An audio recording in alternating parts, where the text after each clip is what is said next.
Bismillahirrohmanirrohim. Assalamualaikum warahmatullahi wabarakatuh. Yang terhormat dosen pengampu mata kuliah belajar dan pembelajaran PAI 2, Dr. Hajah Hilda Aini Syifa MAG, dan teman-teman PAI 5A yang saya banggakan. Di sini saya Anissa Aulia Ramdhani Hamid akan memaparkan materi tentang faktor-faktor yang mempengaruhi proses dan hasil belajar. Proses belajar merupakan suatu kegiatan yang di dalamnya terdapat interaksi antara guru atau orang yang memberikan pembelajaran kepada siswa atau orang yang menerima pembelajaran yang bertujuan untuk mencapai tujuan yang telah ditentukan. Sedangkan hasil belajar ialah akhir dari proses belajar yang kemudian mendapatkan hasil berupa perubahan dalam diri individu tersebut yang berorientasi positif serta relatif permanen serta dapat menunjukkan perubahan tersebut. Perubahan ini dapat berupa kemajuan berpikirnya, keterampilannya, atau sikapnya. Ada beberapa faktor yang mempengaruhi proses dan hasil belajar seperti faktor lingkungan, faktor instrumental, faktor fisiologis, serta faktor psikologis. Yang pertama ada faktor lingkungan. Faktor lingkungan dibagi menjadi dua, lingkungan sosial dan non-sosial. Yang pertama adalah lingkungan sosial. Lingkungan sosial ini berkaitan dengan kondisi di mana siswa mengalami kehidupan sosialnya, seperti lingkungan sosial masyarakat. Kondisi lingkungan masyarakat tempat tinggal siswa akan mempengaruhi belajar siswa, di mana jika lingkungan siswa kumuh, banyak pengangguran, serta anak terlantar, itu dapat mempengaruhi aktivitas belajarnya. Yang selanjutnya adalah lingkungan sosial keluarga. Hubungan antara orang tua, anak, kakak, atau adik yang harmonis akan membantu siswa untuk belajar dengan baik. Yang selanjutnya yaitu lingkungan sosial sekolah. Hubungan antara guru, administrasi, serta teman-teman sekelas akan menjadi motivasi bagi siswa untuk belajar dengan baik di sekolah. Yang kedua adalah lingkungan non-sosial. Lingkungan non-sosial ini berkaitan dengan lingkungan fisik siswa dan di mana siswa mendapatkan proses pembelajaran. Yang pertama yaitu lingkungan alamiah.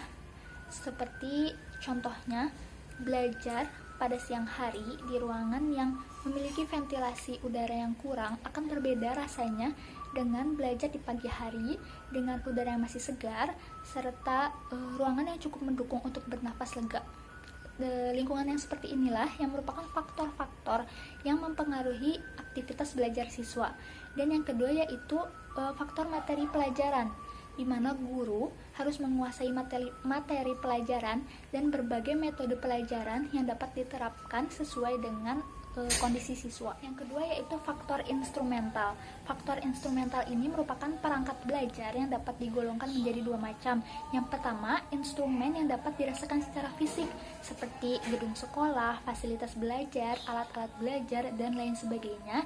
Dan yang kedua yaitu instrumen yang bersifat abstrak, yaitu seperti silabus, kurikulum sekolah, peraturan sekolah, dan lain sebagainya. Yang ketiga yaitu kondisi fisiologis. Kondisi fisiologis ini dapat dibedakan menjadi dua macam, yaitu keadaan jasmani dan keadaan fungsi jasmani. Keadaan jasmani pada umumnya sangat mempengaruhi aktivitas belajar seseorang, di mana kondisi fisik yang sehat dapat memberikan pengaruh positif terhadap kegiatan belajar individu. Misalnya, siswa yang kekurangan gizi, kemampuan belajarnya berada di bawah siswa-siswa yang tidak kekurangan gizi, sebab siswa yang kekurangan gizi cenderung mudah lelah dan capek, yang berakibatkan sulit untuk menangkap pelajaran. Yang kedua dalam kondisi fisiologis yaitu keadaan fungsi jasmani, di mana menurut Noihi Nasution, hal yang tidak kalah pentingnya adalah keadaan atau fungsi panca indera, terutama mata sebagai alat untuk melihat dan telinga sebagai alat untuk mendengar. Sebagaimana dalam firman Allah Quran Surat An-Nahl ayat 78 yang artinya, dan Allah mengeluarkan kamu dari perut ibumu dalam keadaan tidak mengetahui sesuatu pun, dan dia memberimu pendengaran, penglihatan, dan hati nurani agar kamu bersyukur. Dari ayat tersebut dapat diketahui terdapat ragam alat fisiopsikis dalam proses belajar, seperti indera penglihat atau mata yang berfungsi untuk menerima informasi visual, indera pendengar yang berfungsi untuk menerima informasi verbal, dan akal, yakni potensi kejiwaan manusia yang berupa sistem psikis yang kompleks untuk menyerap, menyimpan, mengolah, dan memproduksi kembali item-item informasi dan pengetahuan. Keadaan panca indera yang berfungsi dengan baiklah yang dapat mempermudah aktivitas belajar dengan baik. Dari faktor yang mempengaruhi proses dan hasil belajar, yang keempat yaitu ada kondisi psikologis. Belajar pada hakikatnya adalah proses psikologis. Oleh karena itu, minat, kecerdasan, bakat, motivasi, dan kemampuan-kemampuan kognitif adalah faktor-faktor psikologis yang utama yang mempengaruhi proses dan hasil belajar anak. Yang pertama pada kondisi psikologis yaitu ada minat. Menurut Slameto, minat adalah suatu rasa lebih suka dan rasa ketertarikan pada suatu hal tanpa ada yang menyuruh.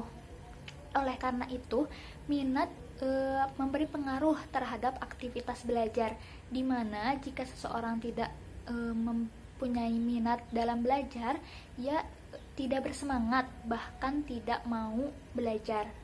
Yang kedua yaitu ada kecerdasan. Kecerdasan merupakan faktor psikologis yang penting dalam proses belajar siswa, karena itu menentukan kualitas belajar siswa. Oleh karena itu, perlu adanya bimbingan dari guru ataupun orang tua dalam membantu individu tersebut mencapai kesuksesan belajarnya. Yang selanjutnya itu ada bakat. Bakat merupakan faktor yang besar pengaruhnya terhadap proses dan hasil belajar seseorang, di mana menurut Sunarto dan Hartono, bakat memungkinkan seseorang untuk mencapai prestasi dalam bidang tertentu.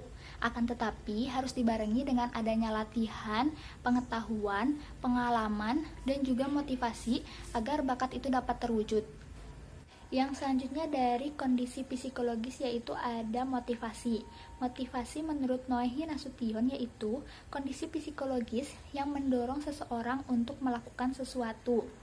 Oleh karena itu, motivasi dalam belajar itu perlu diusahakan, terutama yang berasal dari dalam diri, dengan cara senantiasa memikirkan masa depan yang penuh dengan tantangan dan harus dihadapi untuk mencapai cita-cita yang diinginkan. Dan yang terakhir dari kondisi psikologis itu ada kemampuan kognitif. Kemampuan kognitif ini meliputi 3 hal, yaitu ada persepsi, mengingat, dan berpikir. Mungkin cukup sekian yang dapat saya sampaikan mengenai materi faktor-faktor yang mempengaruhi proses dan hasil belajar. Kurang lebihnya mohon maaf. Wassalamualaikum warahmatullahi wabarakatuh.